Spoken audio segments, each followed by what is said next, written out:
House Democrats sent a letter to the Secretary of State, Marco Rubio, urging the Trump admin to acknowledge Israel's nuclear program. Sure. What's up? A demand for more answers on Israel's nuclear arsenal. 30 House Democrats sent a letter to Secretary of State Marco Rubio urging the Trump administration to acknowledge Israel's nuclear program and for more assurances given the ongoing war with Iran. They write, quote, Congress has a constitutional responsibility to be fully informed about the nuclear balance in the Middle East and the risk of escalation by any party to this conflict, and the administration's planning and contingencies for such scenarios. We do not believe that we have received that information. This is sort of like an open secret. Everybody knows that Israel has nukes. We don't know how many. Is it time for there to be more transparency around that? Well, it's not up to us. I mean, it's a very interesting story because we were put in a difficult position by the state of Israel. Some people out there might not know this, but the United States government tried really hard to prevent Israel from having nuclear weapons. It was not in the state and national interests of the United States under the administrations of Dwight Eisenhower and John F. Kennedy and Lyndon Johnson for Israel to have the bomb. Really? Yes, he's telling the truth. Back in the day, the French engaged in a covert operation with Israel to help Israel build its capacity. The French were not straightforward with us about it, and the Israelis were not straightforward with us. By the end of the 60s, you have a new administration that comes into town, and the French have changed their policy, and they're now not selling weapons to Israel anymore. The Israelis come to our government and say, we'd like to buy F-4s, Phantom bombers.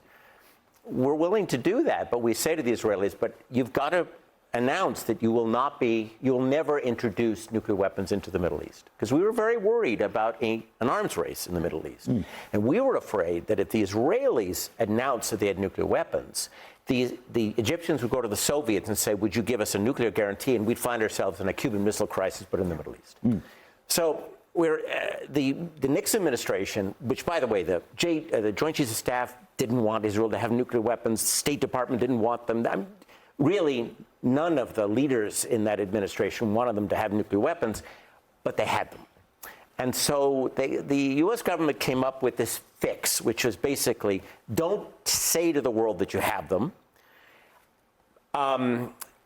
and don't introduce them. In other words, don't assemble a weapon, and we'll sell you Phantoms. Because the administration was afraid that if they didn't sell Phantoms to Israel, members of Congress who were supportive of Israel would say, why aren't you helping the Israelis out? And the U.S. government didn't want to say, well, we're not helping them because they have nuclear weapons, because we don't do that. You know, we don't talk about the number of nuclear weapons France has. We don't talk about the number of... I'm amazed that Mossad hasn't made them shut this guy down mid-panel yet. Nuclear weapons that the UK has. Those countries announced themselves that they were nuclear powers. So it has never been our policy as a government to tell people about our allies' nuclear arsenals if they don't say it themselves. And we're stuck in this policy because of the Cold War. It's a problem. But now that there's a hot war in the Middle East, does that change the calculus? How does it advance the interest of the United States to force Israel to cough up this furball? Hello, hyper-Zionist, who literally is like a paid agent of Israel. When everybody already does it anyway, what's the point? Especially since the ambiguity, the strategic ambiguity of this between Nixon and Meyer at the time has led to 50 years of a lack of an arms race outside of Israel, right? Egypt does not, to our knowledge, have a bomb. Lebanon, Syria, all these countries did not develop nuclear weapons as a result of us essentially looking the other way. Yes, but one of the things that has fallen away is our leverage. We've never had a lot of leverage over the state of Israel when it comes to its decisions on national security. They're an independent country. They have different our national interests and their national interests do, overlap, but not completely. And Israel, time and again, and it's a Republican and Democratic administrations that have always been faced with this challenge. Israel does what Israel wants to do. And one of the things we haven't done as much of as that we could is that, like a good ally who wants Israel to persevere, we haven't used our leverage to say to Israel sometimes, the war you've launched against Hamas deserves it, but I'm sorry. I was trying to remind myself exactly what he did. And this is just a tiny snippet of it. But like in October 2025, Van Jones was criticized for joking about images of dead children in Gaza and describing their appearance in social media as disinformation serving Iranian and Qatari interests during an appearance on Bill Maher's show. Jones apologized after social media backlash, writing that, quote, "The suffering of the people of Gaza, especially the children, is not a punchline." Among the critics of his comment was Maryland Democratic Senator Chris Van Hollen, goated Hollen.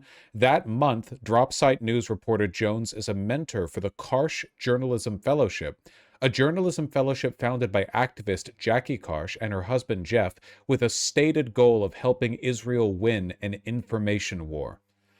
So yeah, he's like, as is often the case with these ghouls, they are literally like enlisted agents in a war for the end of the world on behalf of Israel.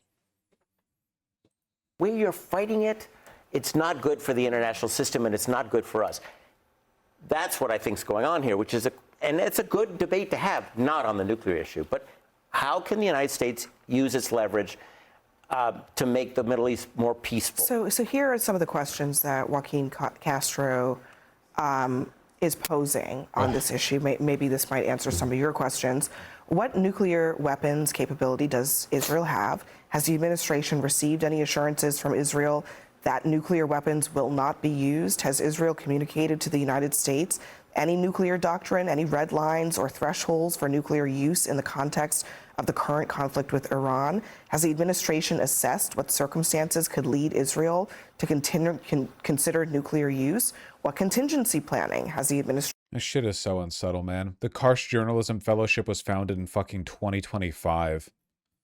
Jackie Karsh, the founder, is a board member of the Jewish Federation for Los Angeles, a pro-Israel organization, has written opinion pieces for the Times of Israel, The Hill, the Jewish News Syndicate, and the Jewish Journal of Greater Los Angeles. According to Current Affairs, Karsh calls herself a journalist, but behaves much more like a PR officer for the Israeli government. Characterized the IDF as the most moral army in the world, described Hamas as real-life monsters.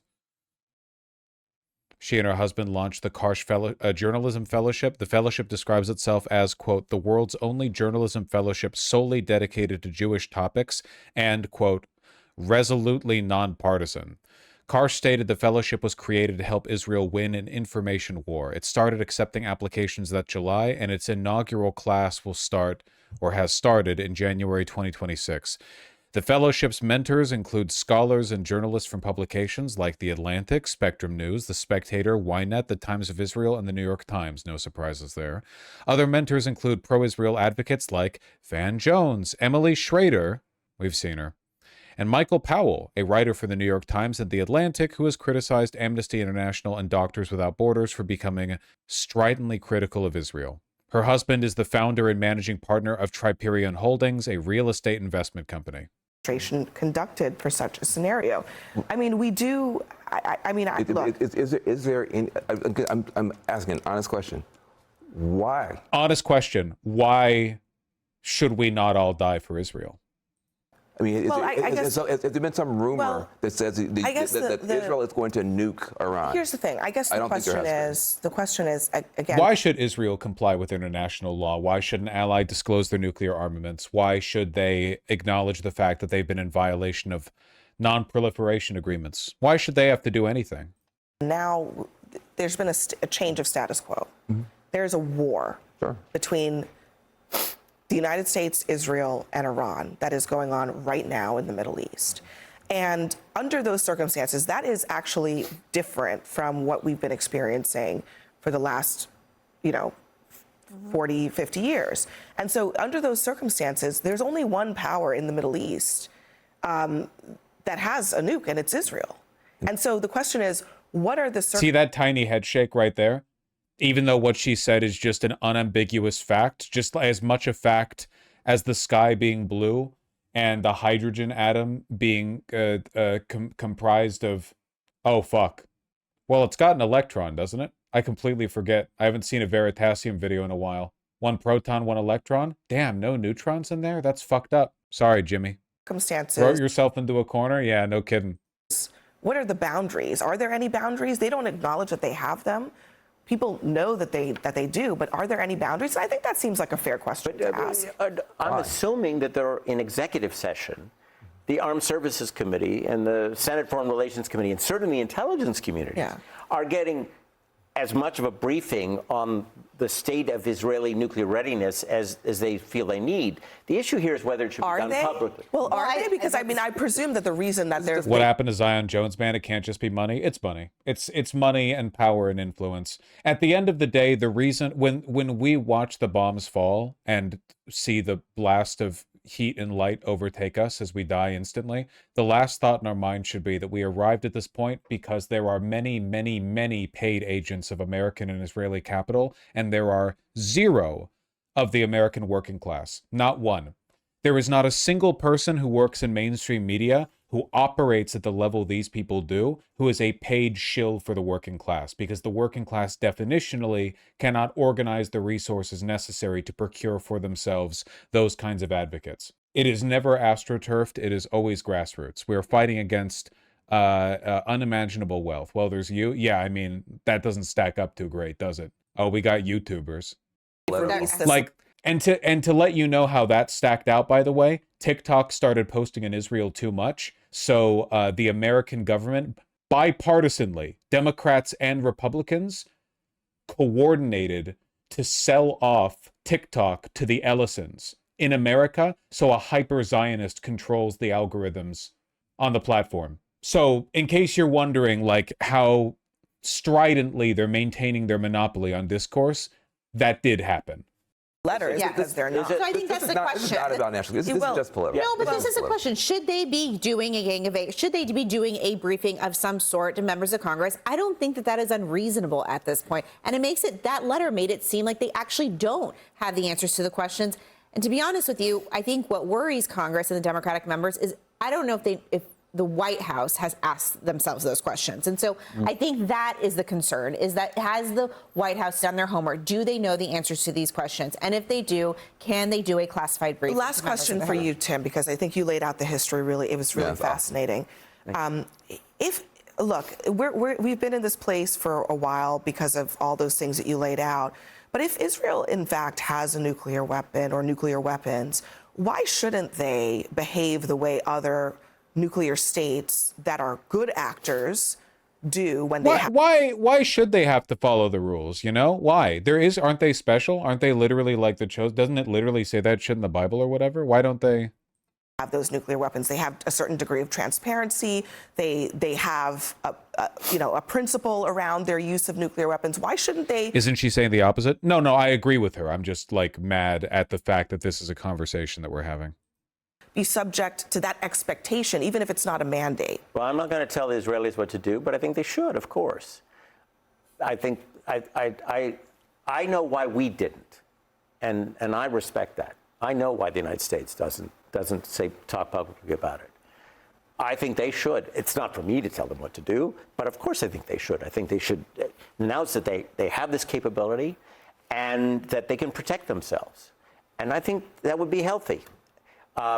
Because we don't have a Soviet Union to provide nuclear assistance to the Egyptians, and then the Israelis would have the I beg your pardon. North Korea could provide immediately. Oh yeah, U.S. ally North Korea that we send money and weapons to. Well, have you considered that Israel is actually adhering to the same sterling standard of international cooperation as demonstrated by the North Korean regime? Like our allies, you know? Russia could provide immediately. Like I don't know what you're talking about on that regard. Like there's an axis of power. Russia? What was this fucking Zionist freak babbling about? Everyone knows Russia has nukes. What is he talking about? Against us, the Islamic Republic of Iran, North Korea, Russia, and China. Yeah, but the Egyptians are what? China and Russia acknowledge they have nukes. We also know North Korea has nukes. What? Are allies. They're not allied with North Korea. And the chessboard is not divided in half now. It's a dangerous world. He's saying North Korea and Russia could provide Iran? Yeah, but what does that have to do with whether or not Israel should disclose their nuclear? He's saying they will give Iran nukes? Okay, maybe I did mishear. Hold on. Or be subject. And I respect that. I know why the United States doesn't talk publicly about it. I think they should. It's not for me to tell them what to do, but of course I think they should. I think they should announce that they have this capability and that they can protect themselves. And I think that would be healthy. Because we don't have a Soviet Union to provide nuclear assistance to the Egyptians. And then the Israelis would have the I beg your pardon. North Korea could provide immediately. Russia could provide immediately. Okay, well, that's also retarded. The idea that North Korea is going to somehow ship a nuclear weapon across... Okay, I understand what he said now. It's still retarded. Yeah. Fucking idiot, man. Apparently, Van Jones got pushed out of his nonprofit because of overspending. That's pretty funny. These people are going to actually, like, destroy the world, man. Van Jones, Bezos' $100 million man, pushed out his nonprofit. Cool, cool, cool, cool, cool. Jeff Bezos praised Van Jones as extraordinary philanthropic leader, handing the CNN commentator a $100 million blank check to distribute as he saw fit. This is feudalism? Genuinely, yeah. Mitt Romney just said the quiet part out loud. The reason they banned TikTok is they don't want people speaking up for the human rights of Palestinians. I wonder why there was such overwhelming support for us to shut down potentially TikTok or other entities of that nature. If you look at the postings on TikTok and the number of mentions of Palestinians relative to other social media sites, it's overwhelmingly so among TikTok. Unlike Senator Romney, I'm not for censorship. I voted no on the TikTok. Well, sorry, it's Ellison's property now. And Yahoo said the same thing in his interview. Yeah, I've seen that.